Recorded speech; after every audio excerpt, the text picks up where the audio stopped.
Good morning, everyone, and welcome to Coffee and Football, presented by the good folks at Vaughn Lane. I'm your host, Blake Monroe, where I'm joined each and every day by Bobby Burton and Jerry Hamilton. Be sure to tell us where you're checking in from this morning, what you're drinking. Get your questions in. Bobby's got the Boom shirt on, and he's muted. I think we need it. Boom. Now people are going to take People are going to take that wrong. Oh yeah, they shouldn't. I'm sorry. This is just me being a little more happy right now. I think I just get the sense that this is going to be a really good game for the Longhorns, and I think it's time to turn that frown upside down for some folks. I really genuinely believe that. I think that a lot of what's happened, based on what I know over the last 3 weeks, has been a quarterback that's been a little overmatched and been asked to lead the offense for the first time, as opposed to just be part of it. And he's been pressing, and I think it's getting ready to move forward with this game against Sam Houston State, and then going into the off week. I really do believe that. Well, guys, later today, Sark going to take the mic. Is there anything in particular we're looking out for, maybe hoping to hear? For me, it's injury update. I mean, like, who is playing, who is not playing. I think that's going to be a big thing for me. Is, does he rule anybody out? That's what'll be, or is anybody coming back that has been out? The update there, I think will be big. That'll be what people are looking for. Obviously, it's going to be positive. It's going to be had a good week of practice and night game and all that. But it's really, with me right now, where are the injuries at? Who's going to play, and who are they really sitting out? Because here's the thing about the injuries right now: you do have an off week before Florida, so anybody that they hold out this week is of note, because could you get Trey Wisner 5-6 carries to get him back into field, but then have an off week right after that? It might tell you where he's actually at versus where people hope he's at. Those are some of the things that are going to be interesting to me. Let me give you an update on what I know right now, Jerry. And this is just from some sourcing. I think Baxter clearly out. I think Alex January's got another game out as well. That's the starting defensive tackle.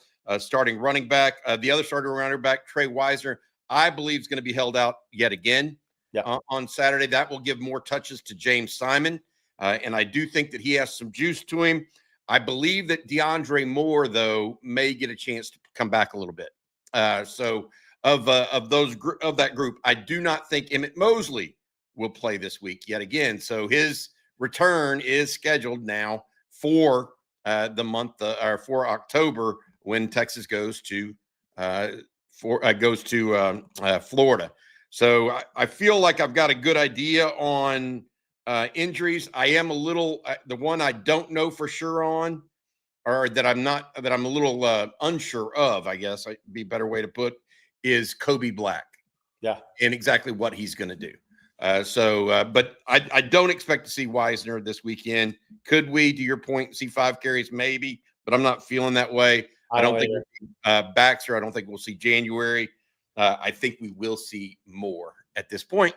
But like you said in his commentary later today, Sark could change all of our minds at this point.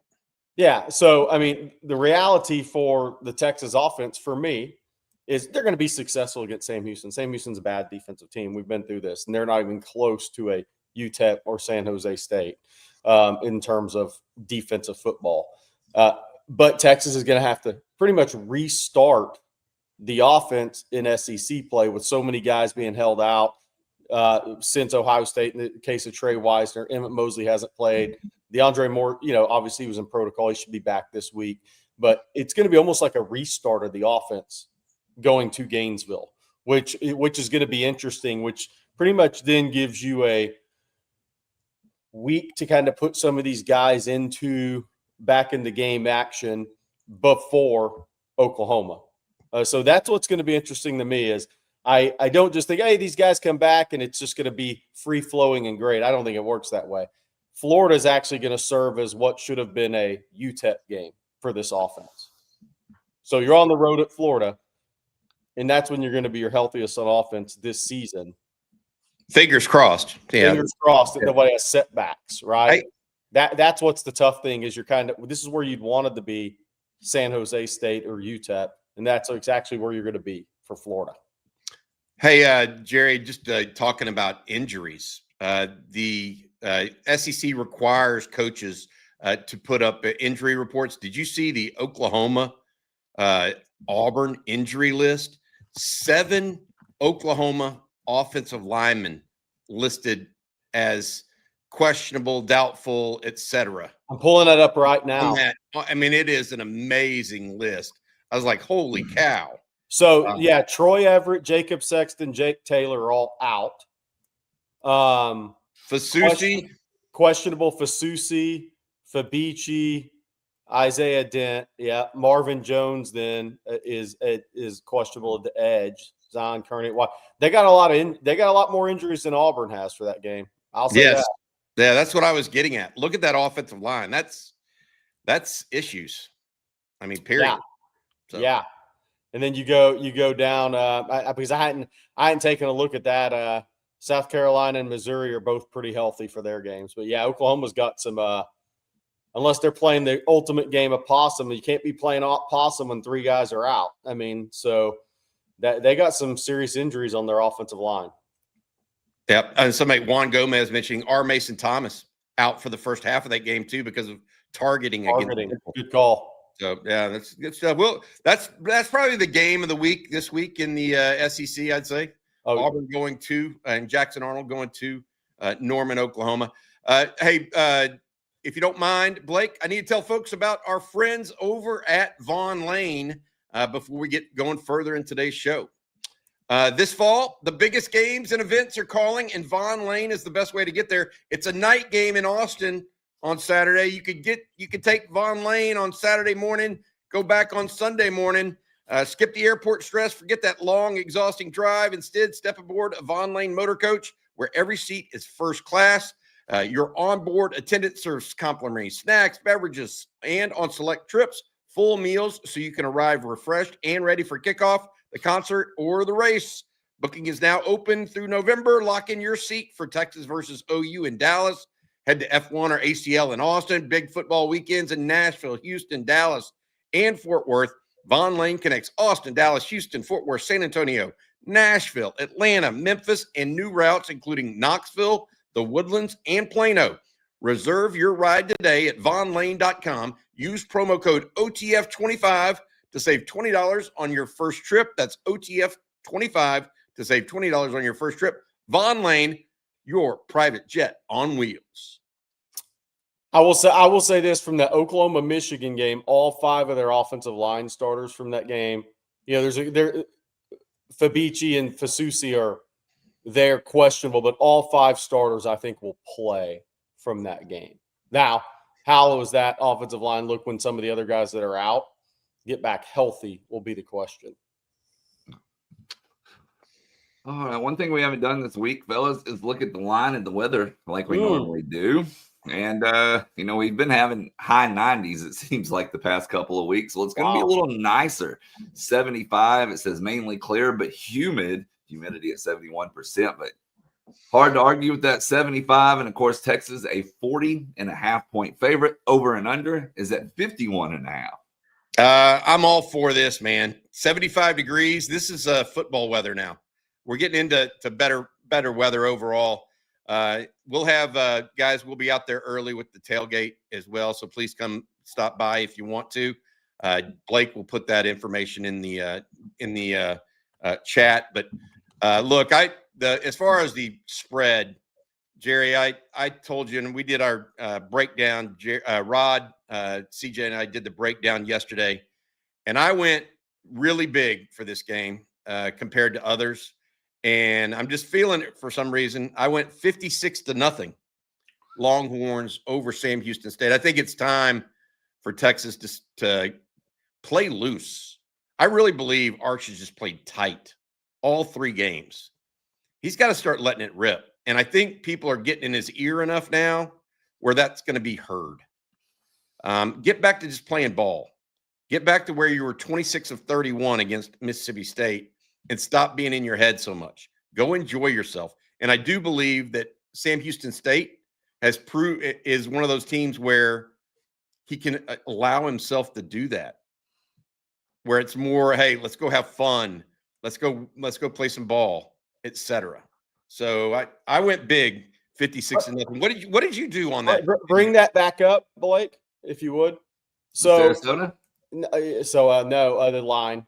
I thought you meant the comment. Michael at IMG in Sarasota, buddy. I'll trade places. I will take the over in this game for sure. I'll take the over. Over 51. Okay. Yeah. Will Texas cover? They should, but I'm not touching Texas offense right now. No chance. But I will take the. I'll take the over. Not until, and I hate to be mean, not until Arch hits the easy passes. If you don't hit the easy passes, you're never gonna be a good offense. So I will take the over though, because I to your point, I think there's going to be a lot of scoring in this game because Sam Houston State is so bad on defense, and there's nothing that helps you get well as one of the worst third down offenses in the country than Sam Houston State coming to Austin. So I'll take the over.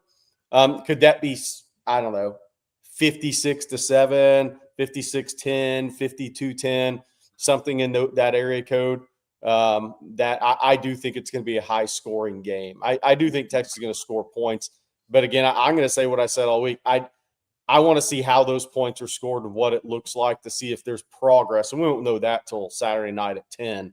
But Sam Houston's bad on defense. I think Texas is going to score a lot of points in this game. And by the way, I think there's some games that Sark doesn't necessarily call a game or play out a game in that regard. I think he is Saturday. I think he feels the need to, whether it's beating up on a lesser opponent or not, I think he probably feels the need to put something on the board and have a lot of success in this game Saturday night. Absolutely he does. Yeah. Absolutely he does. And I think that's not necessarily a bad thing. I don't think it's a bad thing. Yeah, I think that Texas needs to start putting some points on the board and getting into the end zone on a more regular basis. It doesn't mean they have to reveal anything, though. Yeah. Like, I think Sark gets – I really, for whatever reason, and it could be Arch is now 3 games into this situation where he understands what's expected of him now. He understands the whole scenario, but he could go out and play a D or an F game on Saturday and Texas could still win. And you're not going to get a less pressured situation than that in Austin, Texas. You're just not. And so I combine that with the fact that this game is on ESPN Plus and not on national TV. All of those things tell me, okay, take the monkey off your back. Get it off your back. You're playing Sam Houston State. Go play. Go have fun. And distribute the ball. Stop this getting in your head so much. And I will say this. From what I saw on Monday at the press conference, I thought we saw a Arch Manning that was recognizing that was the issue as opposed to some other pieces. So that's understanding the issue is the first step in solving the problem. Yeah. And so he may throw an early interception, may have a fumble. Okay. But he just needs to fight back. It's time for us to see Arch fight back. That's my opinion. Yeah. I mean, look, mine is really simple with him. Hit the easy throws. I mean, you could win 52-7 and miss the easy throws against Sam Houston, I think. Got to hit the easy throws. That's my biggest thing is you got to make the easy throws. If he struggles against Sam Houston with the easy throws, we're talking about a different level at that point because they're not good defense. But I just want to see him make the easy throws. That's what I want to see. Yeah, I think that the poor throws in large part have been because he's hurrying so much. He's trying to be too perfect. because that's what he's been taught his entire life, is to speed up his decision making. He's not staying long enough with some reads, etc. The game will slow down for him. I firmly believe he didn't all of a sudden become inaccurate. No. So Nope. You got to get through it. But he's got to see it. He's like the I use golf analogies with quarterbacks a lot. Whether it's the guy that's can't make the 3-foot putt on 3 straight tour events, he needs to see him go in on the Pro-Am Wednesday and then the Thursday, the first round. Or talk about Jordan Spieth and his left misses with the driver. Arch needs to see him and go in the fairway early in this game. And because the longer you miss and the more there is the longer it lingers. He needs, or the shooter that's missed 17 threes in a row, you just need to see one go in. And I think that's kind of where Arch is going to be at very early in this game. So there isn't any more pressing or the things mentally that I think are kind of holding him down or taking him down. Make the 3-foot putt first play of the game, man. First drive, hit 3 or 4 of them. I hope Sark dials up where it's 3 or 4 easy throws that you should complete 80-85% of the time in the sport for him on that first drive. Because I'm not sure how much Sam Houston State will have in terms of defensive resistance against Texas talent. Before we move on, I want to say happy birthday to Transaction's wife. He says, good morning, beautiful people. It's my lovely wife, Shay's birthday today. She's 33, an Alabama fan, but we'll forgive her for that as it's not A&M or Oklahoma. Right. So happy birthday to Shay. Yeah, happy birthday, Shay. Hey, what is I haven't listened to Feinbaum's show recently. Are Alabama fans, are they off the ledge now? They are. They're back into Ty Simpson for Heisman mode. He's the most accurate passer we've ever had mode. I mean, he may be. So I'm not saying Alabama's going to go on and play for a national championship, but there's one thing that's never changed, and it won't change no matter how it finishes up. Kalen DeBoer is a tremendous football coach and one of the better college football coaches we have in the sport. You just don't – I don't care what level. You don't win like he has everywhere he's gone and not be a tremendous football coach, because that tells you multiple things.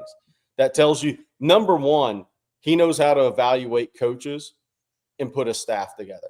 Because if everywhere you go, you have success – you're pretty much knocking it out of the park with your hires a lot of times. And I know people, I'm not sure I'm all the way on the D coordinator at Bama, but some people that have coached with him think he's pretty good. That remains to be seen, right? But Kalen DeBoer is a tremendous football coach. Like, even if things had gone really south at Alabama, for whatever reason, you're following the greatest of all time, through the NIL issues potentially, that everything changed. And that guy's a tremendous football coach. That's the one thing that hasn't changed. So it'll be interesting to see how this rebound goes. And I'm not sitting there saying they're going to go to play for a national championship or even make the playoff, but guys with that level of success didn't forget how to coach. It doesn't happen when you've been that successful everywhere you've been. Well, someone that could play for a national championship, we need to mention this, guys. Yeah. The Texas volleyball team, they win over number 9 TCU 3-0. And this is actually their 6th top 12 win. Top 10 win. Yeah. So, I mean, look, a collision course with Nebraska, unless somebody gets upset. That's what this is going to look like. They're probably going to be ones on the opposite sides of a bracket. This thing is headed to that collision course, which I think would be awesome. Like, I'm here to tell you, if Nebraska and Texas played for the national championship in volleyball, nationally televised, it'd probably be the most watched volleyball match of all time to this point. I think the last one was. Yeah, if I'm not mistaken. Yeah, it was, and this one will surpass it because the sport's growing a little bit more, right? And there's big enough names. The girl at Nebraska is tremendous. Obviously, Marcus Spears' daughter, is quickly building her name on the college scene. If that collision course, and Nebraska's coach did retire, it's a first-year coach, his assistant, but if those two play, it'll zip past the last one. Yep. It actually wasn't his assistant. It was a former player that was at Louisville. Oh, And yeah, it was at Louisville. Louisville national acclaim. She moved to Nebraska. Look, here's the reality. Volleyball is a fun sport to watch. If you didn't watch them last night, they were on ESPN. They beat TCU, and it's coming from all over. In my opinion, not only Spears but Harvey. They got several new players. Ramsey. I just like the team this year. It's a fun team to watch. They're playing looser, I think, than they did a year ago. Even with Madison Skinner coming back last year, they didn't seem to play as loose. They look like they're having more fun playing volleyball right now. And I know that sounds, interesting to say, but it does look like it's a team that's enjoying playing. Yeah. They had to transition past two of the great players that ever played too. They had two of the greatest players that will ever put on the uniform come through there. So they had to transition through that. Staff as well, I think. So it's great to see them back playing at extremely, extremely high level. All right. Well, up next, we need to talk a little recruiting. We touched on it yesterday, but let's revisit that visitors list for this weekend. Yeah, first thing I want to say is there's going to be a lot more commitments that are on this list. These are more the out-of-state guys coming in that we're kind of highlighting. But really, I'm highlighting the first three and then Dylan Berryman because those are the four guys that Texas is in the battles for right now. Now, I think Corey Wells, Texas is fighting really, really hard for. We'll see if they fight for everybody on this list the same. Derek Cooper, James Johnson, obviously. Derek Cooper's official visit this weekend. Braylon Hodge committed to Michigan State. We've been over that. I don't think he'll be the only committed player elsewhere that shows up in Austin Saturday. And it's Thursday. We'll see on that. Again, 27 prospects. There's going to be a lot more than this. I will also say this. John Turntine, North Crowley, plays tonight. Somebody at North Crowley told me Kyle Flood's expected to be at that game tonight, which I'd mentioned to Texas staff because this is the first night game, and it's against the worst opponent they've played this year. And it's a home game, obviously. The Texas staff's going to be on the road tonight and Friday recruiting because they have time to get back to Austin. So they that's what's going on in recruiting. We'll see. I do think there will be a couple more guys show up potentially that are committed elsewhere. And we'll see with Texas being on the road for the first time, the staff, do any other 26 offers go out soon? That'll be something interesting to watch. And then the off week next week, I'm looking for some movement in 26 or 27 guys that potentially reclassing the 26.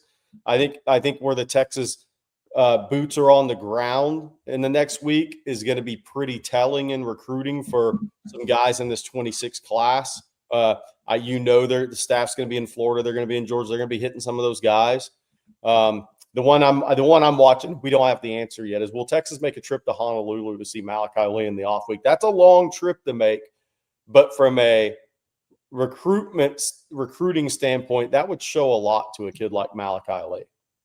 So we'll see what happens. And I'm not saying that would cause a guy to flip. It's a lot more than that. Jerry, wait, Blake, put that back up. I have a question for Jerry. The two offensive linemen there, the national rankings have Kennedy Brown out of Kingwood, one of the nation's top handful of prospects.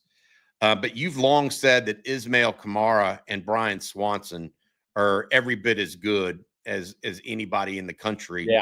As well as the state. Texas, yeah. Are those two guys, in your opinion, true blue chip guys? Both Swanson and Kamara? Oh yeah. Yeah. Look, I think the rankings aside, I think those two guys can roll with Kennedy Brown, and I think all three of those guys are elite. And I think Peyton Miller from Anna, who's going to be at Clemson this week, and he's going to be at Texas I think he's in November 11th, and then the A&M game. No, he's going to be at the Texas-Oklahoma game October 11th, then A&M Texas game. Peyton Miller, Anna, he is one of the top interior guys in the country and a guy that Texas absolutely loves. I think those four guys right now are way above beyond some others in 27. But I do think Kamara and Swanson they can roll with anybody. with Kennedy Brown. There's competition there for Kennedy Brown on who is the top guy, and it's what does it really mean in high school? It's all about, do you maximize your talent? But those three guys are all elite. We got a couple of recruiting questions as well. I was going to ask you, let's see here. Texas, dude, is Kavion the only quarterback that Texas is going to offer? At least for now? We'll see. Texas is going much slower on quarterback recruiting in this cycle than the past two, like much slower. So it'll be interesting to see where that goes. Kavion Bryant had thought about a August-September decision. We'll see. It's September 18th, or sorry, he thought about a July-August decision, but that didn't happen. Now we're at September 18th. So we'll see. Texas Tech obviously making a massive push there. FSU's trying as well. But Sark is not as much of a hurry on 27 quarterback recruiting, which is interesting. Somebody's asking about Dre Quinn. I haven't heard anything materializing with Dre Quinn. I know he visited Tennessee last weekend. Texas is still trying on Trenton Henderson, but I think that one's looking tough. They're by the way, guys, y'all should go watch Jamion Winfield senior huddle. Watch the game against, is it Lakeview Centennial? Maybe he may be the best. He may be the best prospect in the state. Y'all know I've been high on him, but watch out for that dude now. And I know we talked about Braylon Hodge a day or two ago, but a couple people asking your thoughts on him, like David Rawls here. So can you give them long arm, rangy kid? I like that what the range he has that he plays with, and I think he's a quick, reactive kid. But the thing I like about him is how much stronger he can get. I don't even think his frame is even close to what it's going to be. Like Kellen Wiley, seeing Kellen Wiley last year, I haven't seen Hodge in person, but seeing Kellen Wiley last year, he was very much the same way. I mean, so I think they're a little bit different player. By the way, Kellen Wiley plays for Miami as a true freshman. But Hodge, I like his range. I like his reactive quickness, but he is going to get so much stronger in a college program. You look there, he's kind of wiry strong. I think his body's going to look drastically different in a couple of years in the college, but I like where he can head. I think he's a true off-ball linebacker. By the way, I think he's a guy who can actually play in the middle for you, but he is a very reactive, quick kid. All right, well, we're going to get to some questions here momentarily, but first, Bobby, I'm going to let you start and tell everyone this morning about Mint Mobile. Yeah, absolutely. Mint Mobile is what I sent my son away to college with. It is the wireless plan that is just $15 a month for a 3-month plan right now. If you get going and operate right now, I look at it and it's been hot all summer long. You don't need to be sweating over your mobile bill. This year, skip breaking a sweat and breaking the bank. Get a new customer offer from Mint Mobile and your 3-month unlimited wireless plan for just $15 a month at mintmobile.com/ontexas. That's mintmobile.com/ontexas. Upfront payment of $45 is required, equivalent to $15 per month. Limited time new customer offer for first 3 months only. Speeds may slow above 35 gigabytes on unlimited plan. Taxes and fees extra. See Mint Mobile for details. Again, mintmobile.com/ontexas. And then, Jerry, I'm going to let you tell everyone about Ridge this morning. I can do that. Don't get your wallet stolen. That's first of all, don't put that old crusty thing in your back pocket and drive 4 hours to Austin. That doesn't feel good either. You'll be walking like somebody much older than you are, kind of leaning in one direction. So look, they have over 50 styles and colors to choose from. Bobby has his Ridge wallet. I need to get my Ridge wallet. All Ridge products have a lifetime warranty. This is literally the last wallet you'll ever have to buy. Does it give you peace of mind knowing that Ridge wallets have RFID blocking technology? It should, keeping you safe from digital pickpocketers. A lot of those out there right now. There's over 100,000 5-star reviews out there. Losing your wallet's the worst, but the Ridge AirTag attachment, with that, you'll always know exactly where it is before panic mode kicks in. Ridge isn't just about wallets. They create premium everyday carry essentials like key cases, suitcases, and rings built with the same sleek, durable design. No matter what you pick, Ridge has free shipping, 99-day free risk trial, and a lifetime warranty on all their products. And this may be the best news for you guys out there. They're wife-proof. Look, meaning you can keep that thing tight and secure from the wife. That's big with Amazon these days. For a limited time, our listeners get 10% off Ridge by using code ONTexas at checkout. Just head to ridge.com and use that code ONTexas, all caps, and you're all set. After you purchase, they will ask you where you heard about them. Say, the best dang offense in the country on Texas football. All right. Let's see here. We got some super chats that we're going to jump over to. Let's take this one from Alex. He says, is Derek Williams hurt? Haven't seen much of him. He was nicked up a little bit, but he obviously is returning from an ACL from last year, but saw a lot of action against Ohio State, then did not see much against San Jose State. He was back to regular action last week. You did see him also replace Warren Roberson on special teams. I thought that was a good sign for Derek's health. They wouldn't have put him out there if he weren't ready to go on special teams. I think you'll see more and more of him as the season goes on. I would also add Xavier Filsaime at safety has come on, I am told, and the only thing that kept him out of the game last couple of weeks is one, he got injured. But they think he's coming on a little bit at safety too right now. So not just Derek Williams, other guys as well, but he'll be fine. And I think he's going to play a lot this week. And then Nathaniel Gomez says, I got here late. Am I missing something with the boom shirt? Hook 'em. Also, any new senior risers worth talking about? One more game with a bye until SEC play. The boom shirt is just me having a good – I woke up in a good mood this morning, guys. I woke up in a good mood. I really do believe this is when the monkey gets off Arch Manning's back. I just think so. It has nothing to do with recruiting, but I just call it a sense. We'll see where it goes. I think I woke up with a positive demeanor this morning. The one thing I would say about recruiting that we didn't necessarily hit on, Jerry, is guys having big games so far this year. Look, Jermaine Bishop continues to have a great season down at Willis. Oh, yeah. Paula at Mady Creek is having a great season as well. Who's it? Are we going to look at Bishop here? Uh-huh. Yeah. Yeah, but Jermaine Bishop had 12 catches for 240 and 5 tackles last week against Caney Creek. He's having a tremendous season. And look, it's going to be hard, especially this season, after the season. It's going to be hard not to play him on offense. That's the one conclusion I'm coming to. Now, I don't know if for his football future long term, I think there's a very open mind to playing corner long term. But I do think it's going to be hard to keep a guy that's such a playmaker off the offensive side of the ball. Watch some of these moves he makes, Jerry. I mean, he's got that acceleration that ain't fair.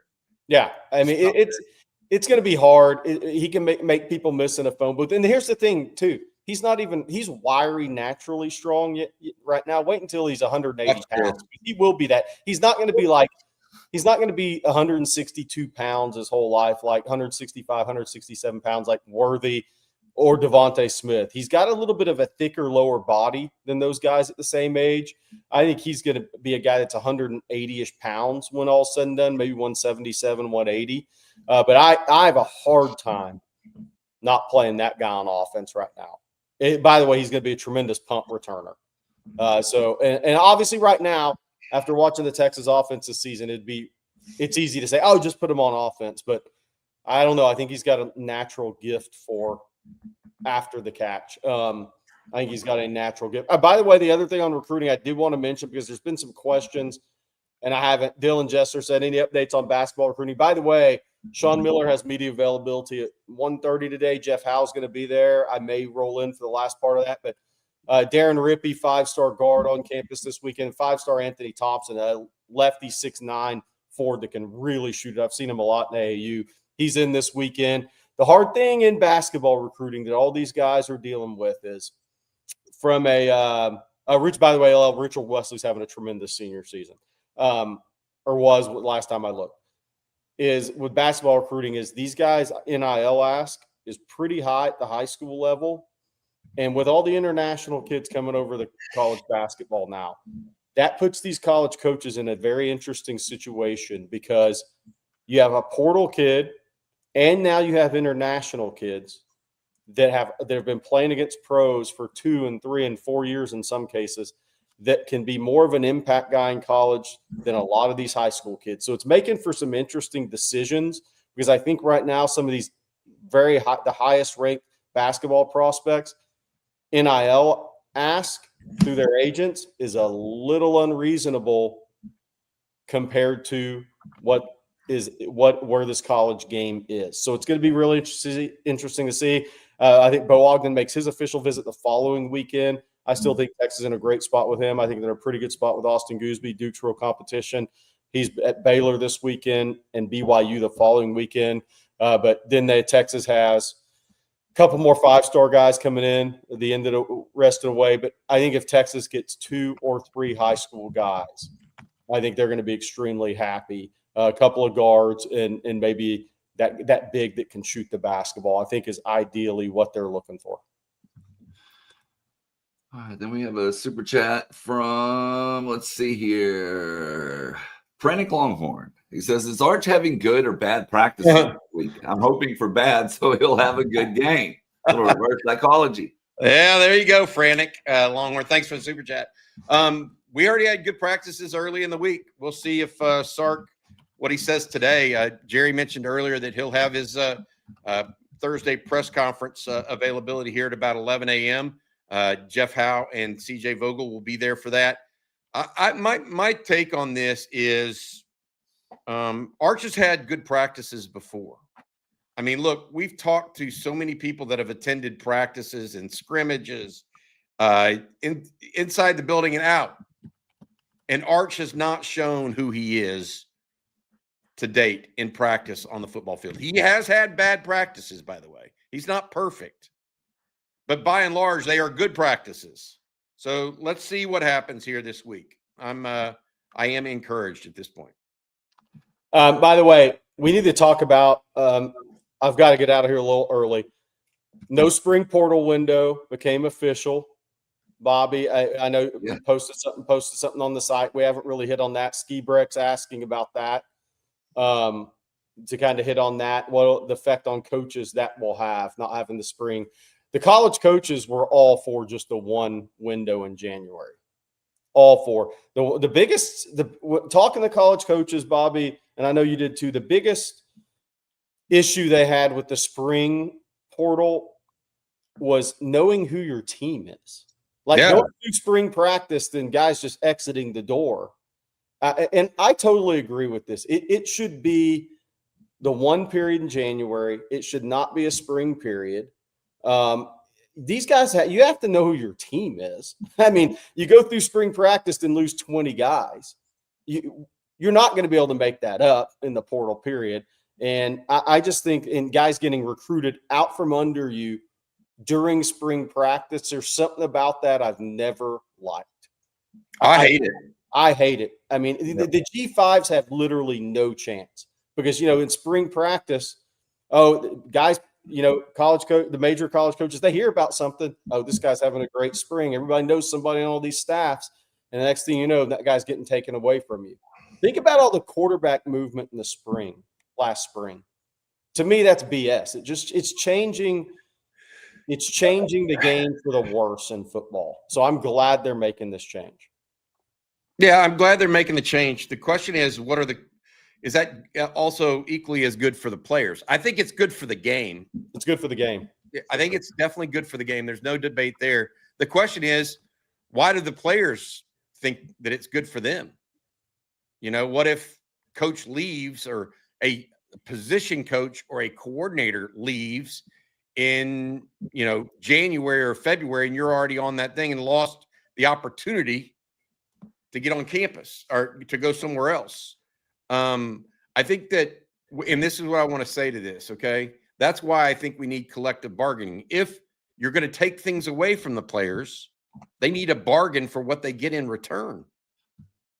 This isn't just the NCAA has historically drove down their rules and enforced them across the board on athletes.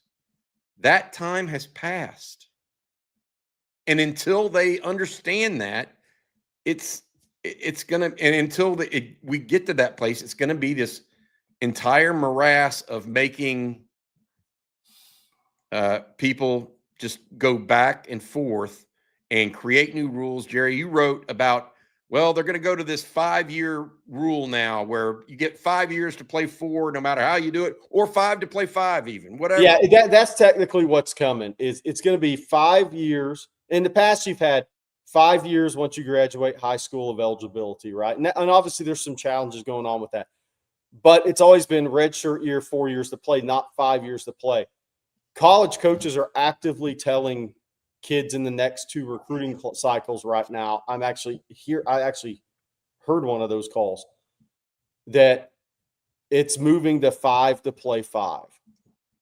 So that's by the way, that's needed to happen for a long time too. But here's my point on that. While that's happening, Jerry, while the NCAA is communicating that down to coaches, okay, the NCAA is also in court right now overseeing a case where Diego Pavia, the quarterback at Vanderbilt, is asking for a 6th year. Yeah. Is going to get it, it sounds like.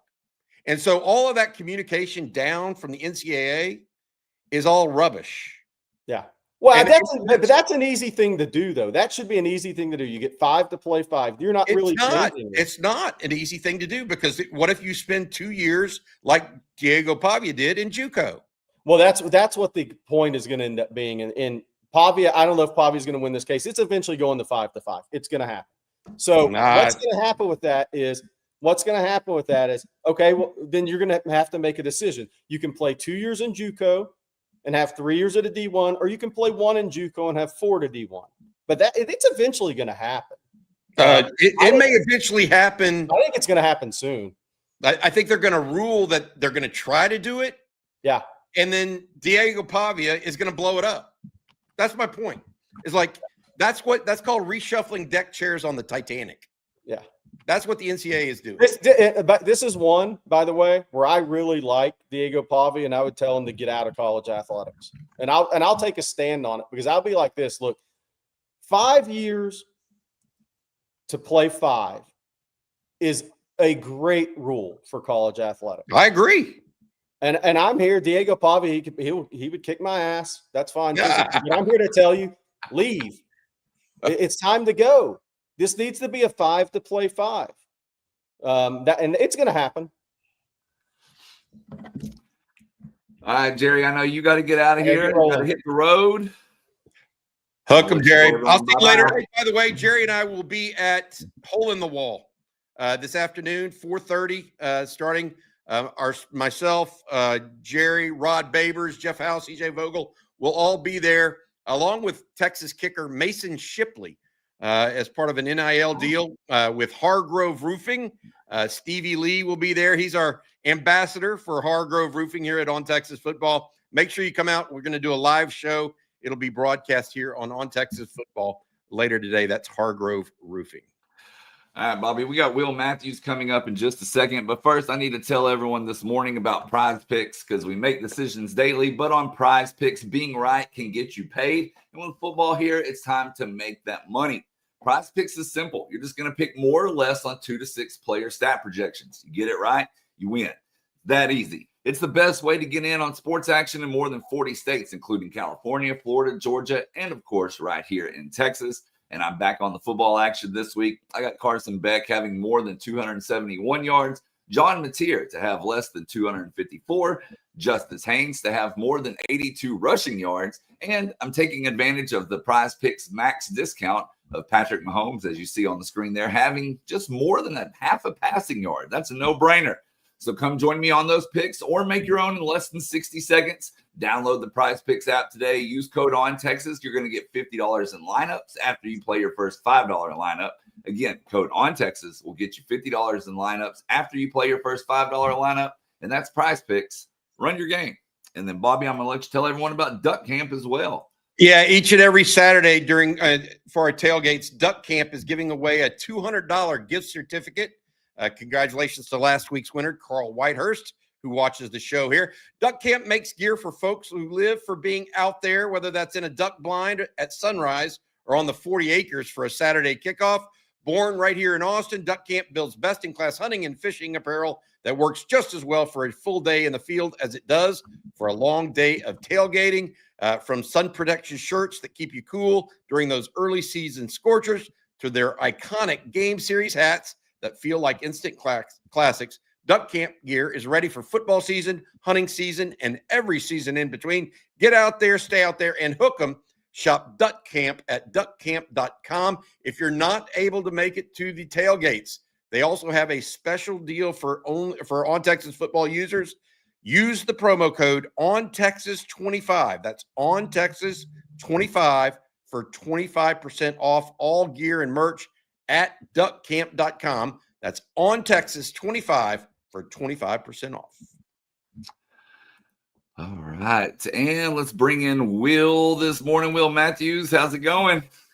What's up? How y'all How you doing, Will? Blake, how do you get a half a yard? I would bet on I myself. need more than half a yard. That's why it's a no-brainer. Will, you've had a half a yard run before. Don't lie. Yeah. Those are the ones you don't get to do again. You get a half a yard, they don't give you the ball no more. I got it. Hey, Will, we've been talking this morning, and I'm kind of predicting a little resurgence or a coming out party of sorts for the Texas offense this weekend.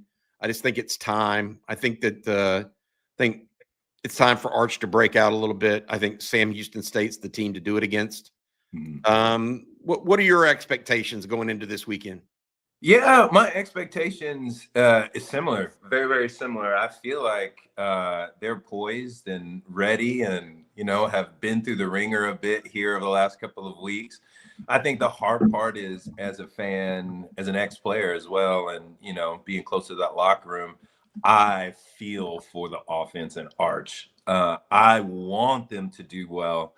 And I think even as a fan too, it's the difference between what I had the expectation of going into the season in relation to what actually is. And, I feel like where they are right now, they can really, really make a big jump forward. And my expectation is really in line with you, Bobby, that this is the game to do it. This is the game you get the confidence to get you ready to rest and to get ready for Florida and the rest of the SEC. I think that according to my reporting, I think we're unlikely to see Trey Wisner again this week. Unlikely to see Cedric Baxter. Even Steve Sarkisian said he's likely out. What did you think of James Simon? Did he add a little juice to the run game, in your opinion? You were down there on the field and maybe got a little bit better feel for that than people even at home or in the stands did. What did you think? What does he add to the run game, in your opinion? And is it significantly more in some aspects than maybe Christian Clark or Jarrett Gibson's been giving it? Yeah. So the baby Rhino and also Christian Clark, they both have very relevant aspects and add something to the game. I think Christian Clark is kind of figuring it out. It seems when he had his first carry a couple of weeks ago, the way he moved through there was really good, but also was a little bit, his timing was a bit off. And I think that's just from sitting on the sideline from last year and watching from the wings. I think he's got something special. I loved what Jarrett Gibson brought to the table as well. I mean, outside of Simon, he really was what showed the best. And I think what Texas really needs is, we've had the shifty back. We've had the great receiver out of the backfield who's almost that slot receiver kind of person.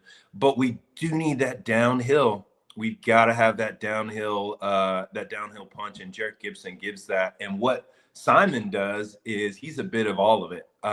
What he does that I really loved, and I was losing my mind on the sideline when he was having the ball, because he's got the forward lean. When he gets hit, that is not the end of his yardage. Yep. He's shifty, and he kind of feels he just feels raw, and he feels refreshing. And I think that is what that room has needed over the last couple of years with the injuries.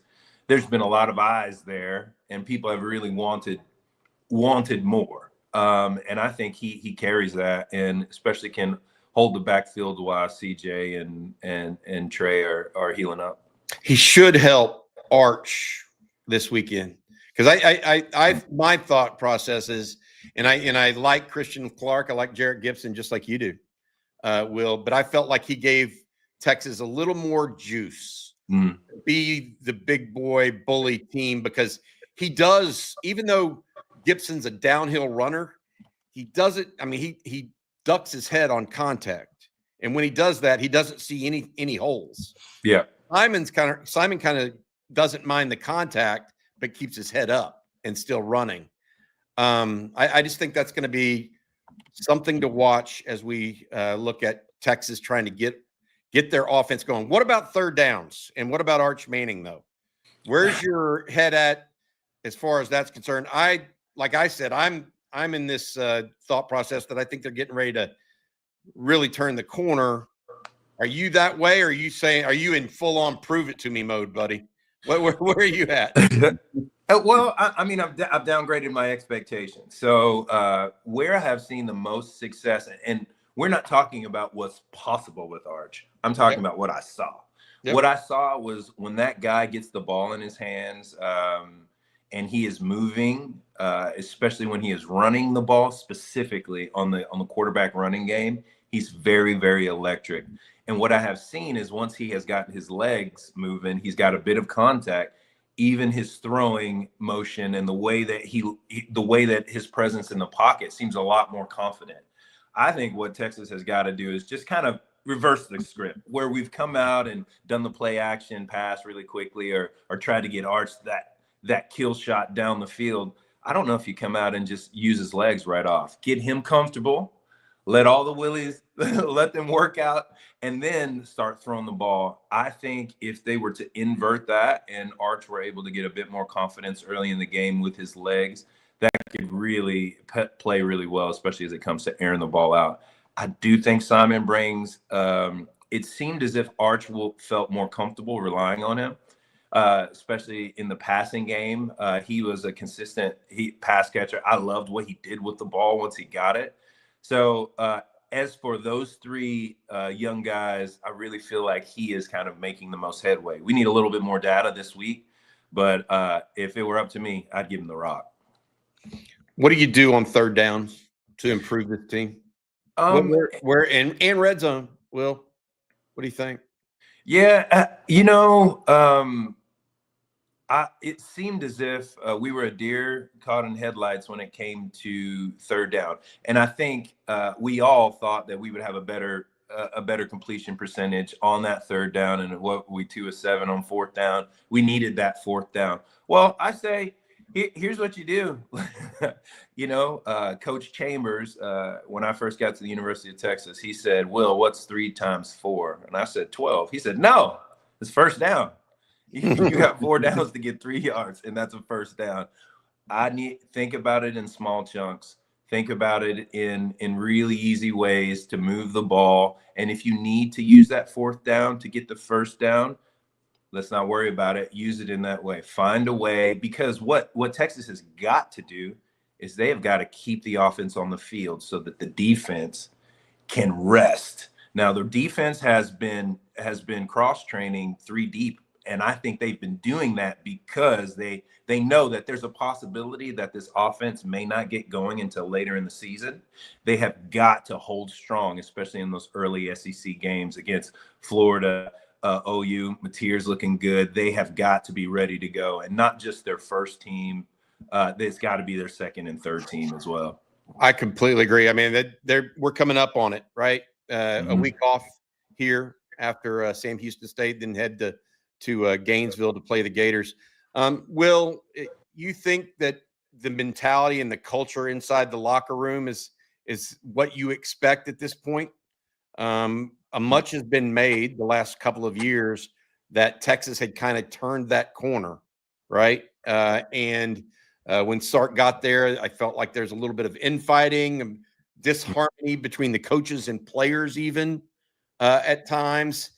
At times like this, where the offense isn't working and the defense is, that is typically when it is time that is ripe for issues to emerge. That has that happened at this point with Texas? I want to get your take on that. And you see signs of cracking even in that case? Well, I think it's really early in the season. I don't think that I'm not seeing cracks right now in that culture. Yep. And we both know things like this continue. We could start to see some erosion of what Sark has built. But I mean, credit to him. You still got Taff and you got Hill and you got guys who've been in this system for a little while who continue to perpetuate it. The overwhelming sense of on the defensive side is we got to give the offense time to mature. The guys in the locker room really feel like the offense has something and they're really close. And the defense is taking it upon themselves to be like, well, we got to do whatever we got to do. If we got to score on defense, then we got to do that. If we got to take away the ball, if we've got TFLs, whatever needs to happen to make sure that the offense has the time. And I think that shows that the culture is still strong.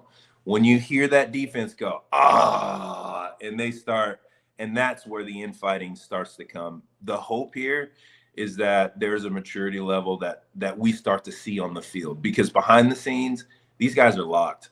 Arch is locked. That offense is focused, and they're holding each other accountable. My hope is that we see that on the field sooner than later. And this week, Bobby, to your point, I think will be the week to see it. 2 more questions for you. Yep. Well, last big one for you is this. How much of the struggles on offense do you think are coming from the fact that there are only 3 returning starters from last year, and one of those has been out for 2 games, 2 of the 3 games? I mean, I was talking to Aaron Hogan on his show and morning show there in Austin this morning, or very early, and you think about it, and it's a brand new offense, basically. Not from a play calling perspective, but just from a personnel perspective. Texas, the last 2 years with Quinn Ewers, with Jonathan Brooks, even with guys like Gunnar Helm and JT Sanders, and then all those offensive linemen. And then they went to the portal to get older guys like Matthew Golden, like an Adonai Mitchell or Xavier, and then Xavier Worthy also there. Now they're in a situation where it's all feeling brand new. How much of that newness is contributing to Arch's consternation, for lack of a better term? Yeah. I mean, if you look at it last year when Arch got into those 2 starts, specifically against Mississippi State, when he just looked magical. Think about the linemen who were with him. Some of those guys were 6-year guys. I mean, Jake Majors is maybe 2 years younger than me. Like the guy has been around for a while, and that experience sometimes doesn't translate, especially when there's such a big gap. So a lot of the guys there, you had that COVID time, and those guys stayed around. They took advantage of that extra year, and you had people who had been in the system time even before Sark had gotten here, and those people were continuing to mature and experience the game. And now you have guys who have barely played. And I think that is one of the biggest contributors to the sluggishness in the offense. If you look at it, most guys, it takes them 2 to 3 years, and not 2 to 3 years sitting on the bench, 2 to 3 years of active experience inside of the game to be able to be ready to play at this level. I think a lot of us, and me included, we were like, hey, look at what they've done last year. Look at the line last year. Look at the new guys. Look at, and what we've all said, look at the big humans out there. And we thought that it would be ready to go. And guys like him at Mosley haven't played at all.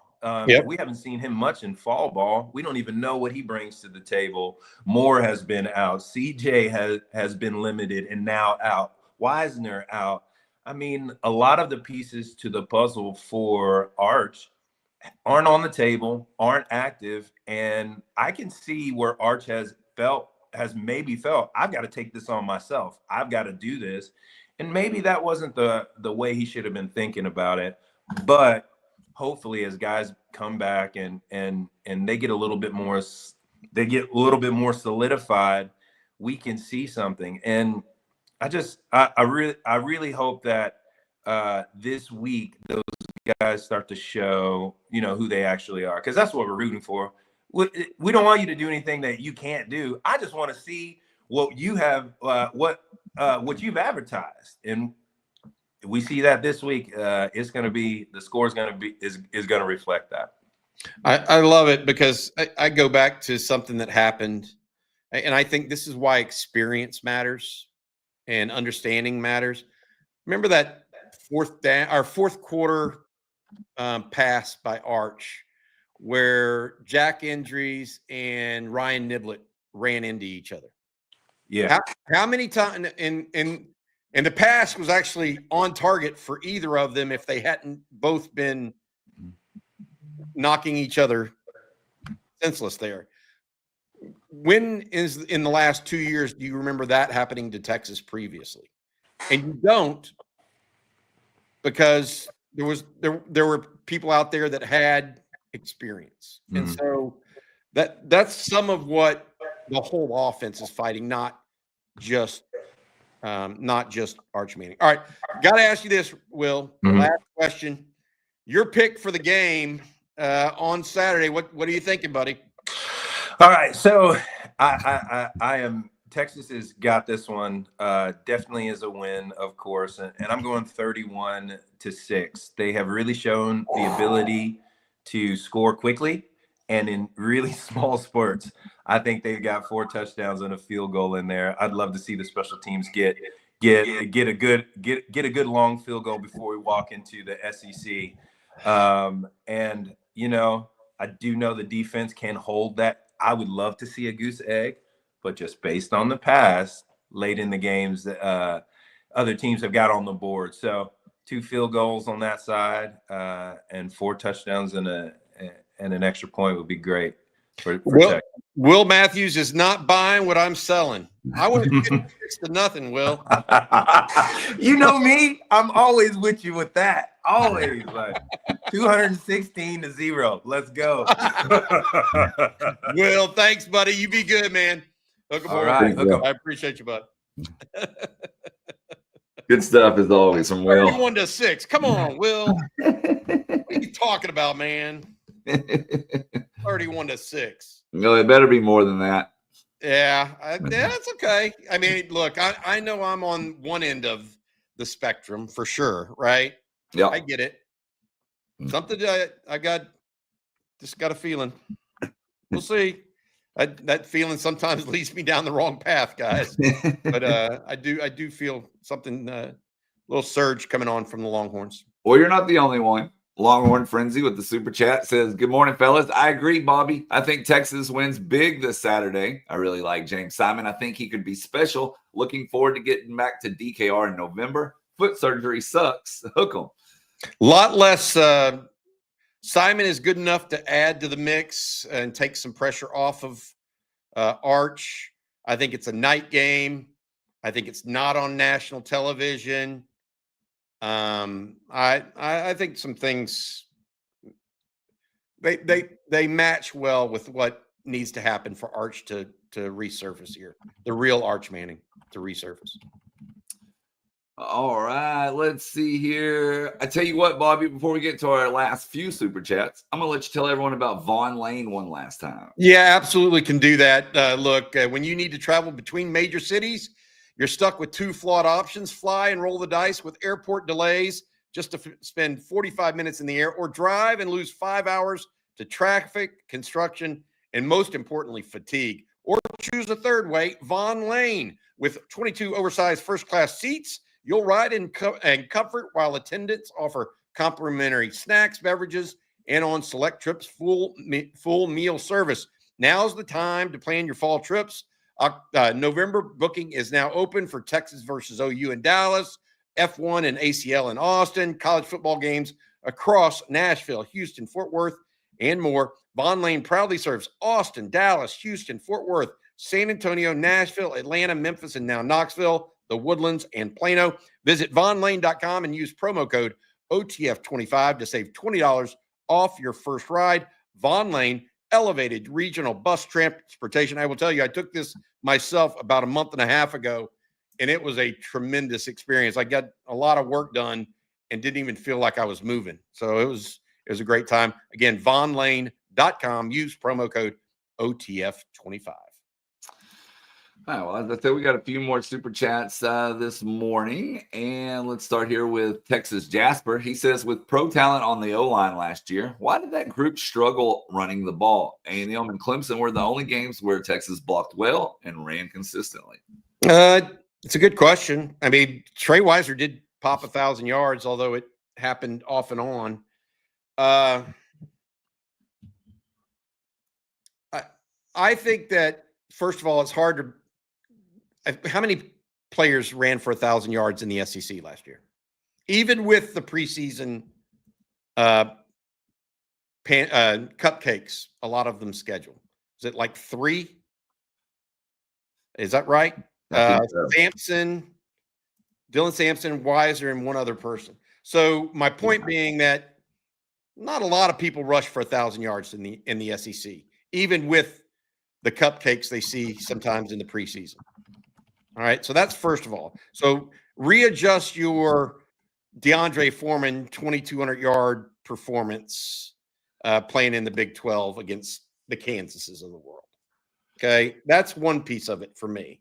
The second piece of it is I agree with you that they struggled running it consistently. They struggled mightily against Arizona State. Arizona State tried to outquick Texas, and it worked. It worked. They were all on top of the stretch play from the very start. I don't know why they can't do it. I do know that some stunts, if you call them right, can make you look bad as an offensive line. I think that's what UTEP did at times. But ultimately, Texas also rushed for more than 200 and something yards on UTEP. Now, people are going to say, oh, well, that was on 56 attempts. Okay, well, you were able to run it 56 times is also a positive stat. So, and UTEP is a second tier team. I'm not debating that, maybe even a third tier team. But let's wait and see how this works out. Texas is young on the offensive line. They've got 4 new starters, 3 really, if you include Cole Hudson, who started at guard before. It's just a young offensive line unit. It's going to take time to gel. And you're right. It was 3. I just looked it up. Dylan Sampson, Jarquez Hunter from Auburn, and then Trey Weiss. Yeah, I mean, people don't realize. You just don't. Everybody, oh, well, he's going to rush for 1,000 yards. Only 3 teams had 1,000-yard rushers in the SEC last year. Well, and to your point, there was not even a 900-plus yard. The next closest is Raheem Sanders at 881. So that's my point. Like, expectations of being able to run the ball effectively in the SEC are different. They're more pro-like. And now the pros, the difference there is, you know, you have a couple of freaks. So you got Saquon Barkley's of the world, Bijan Robinson's. Yeah. You know. Our next super chat from Daniel. He says, do we continue with Arch if he continues to play this lackluster style of football and does not show any signs of improvement into November? If he shows no signs of improvement into November, he's not the quarterback at Texas. I mean, Texas is not going to go 11 of 25 at quarterback and stay with him. So at the same time, I don't think we're going to see that, Daniel. So I mean, I can't speak, and I will say this: I can't speak for Steve Sarkisian, and nor should y'all take me as ever speaking for him. But I can't imagine Texas going into November with folks that way. So hook them from Nice, France. Nice. Yep. All over the place this morning. Yeah. Okay, Blake May. Thank you, Blake. Has the performance of the team this season so far had any kind of effect on recruiting yet? Will we see more run game for Arch with his throwing woes? Well, they're 2-1, so it hasn't had any effect on recruiting yet. If they all of a sudden turn down, it may have some effect, but I don't foresee it hurting them that way. One thing I would tell you, Blake, too, that's important. What we see historically from a recruiting perspective is a team's performance that year does not affect their recruiting that year. It usually carries into the next year because a lot of these players have already narrowed their choices, and opposing teams have already narrowed their choices to certain players as well. And so there's just very limited movement in that regard.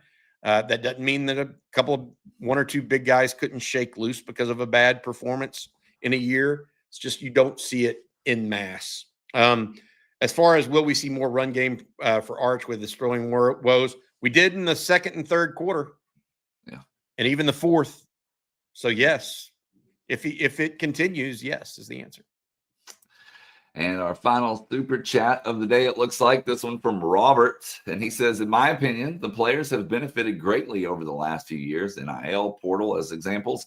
If the single portal in January benefits the game, I am all for it. Look, here's what I want to say to this, because Jerry and I kind of got into it a little bit about the whole NCAA rules and stuff. I am all for a single portal as well. Like I'm all for 5 to play 5. I think they are great for the game. But the HOA that is the NCAA telling you, a player, how you can act and how many times you can transfer, how many years you have to play without collectively bargaining with the athlete is just more rules being put down on the athletes. It doesn't make it.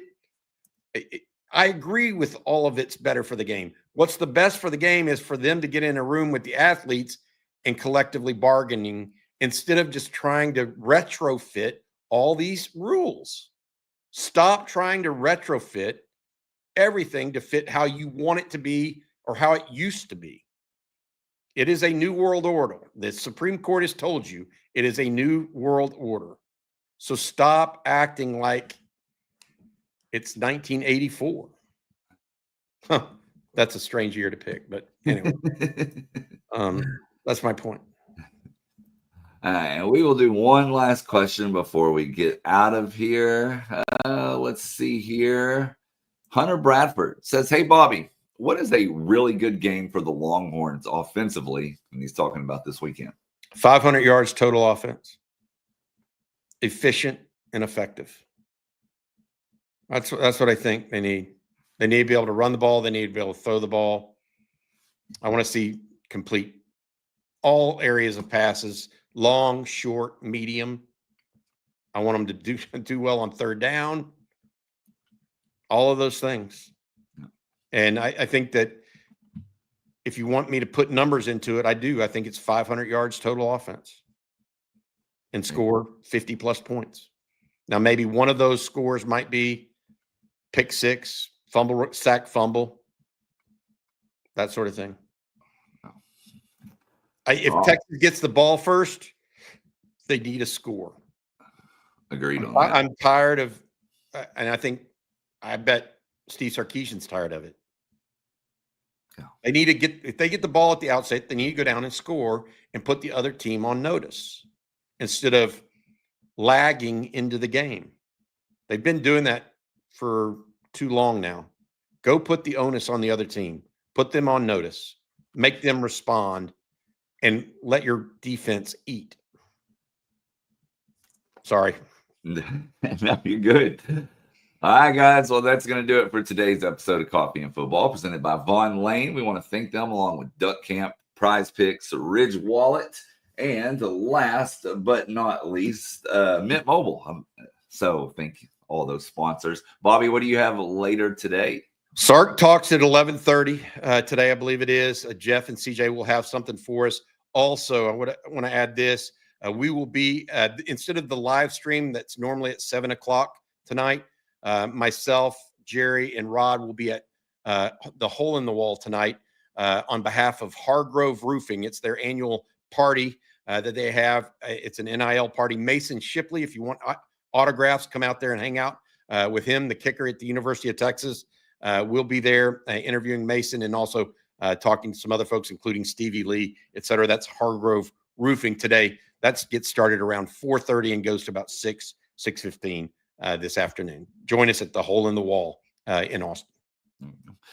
And don't forget, we can't be on here all the time, but we are over on ontexasfootball.com as well. Become a member today if you haven't. Get the latest news and the most breaking news up to date, and get your questions answered when we can't get to them here. Use promo code OTFOG when you sign up. You'll get a full year of access for just $39.95.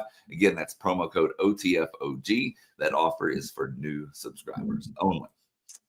Well, hope you all have a great day today. We'll be back same time, same place tomorrow morning. So for Bobby Burton and Jerry Hamilton, I'm Blake Monroe, and we'll see you then. Hook 'em horns.